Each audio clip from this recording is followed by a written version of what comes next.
everyone, welcome back to our channel How to Tutorials. In this quick video, I will show you step by step how to find your Tron or TRX wallet address on the MEXC exchange.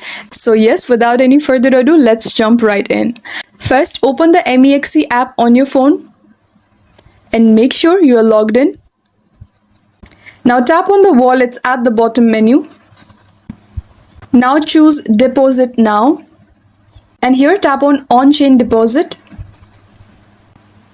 In the search bar at the top, type TRX or Tron and select it from the list. Your Tron wallet address will now appear. It's usually a string of letters and numbers starting with the letter T. You will also see a QR code for quick access. Tap Copy to save the address, and that's it. You have successfully found your TRX wallet address on MEXC. Now you can use it to transfer TRX from another wallet or exchange.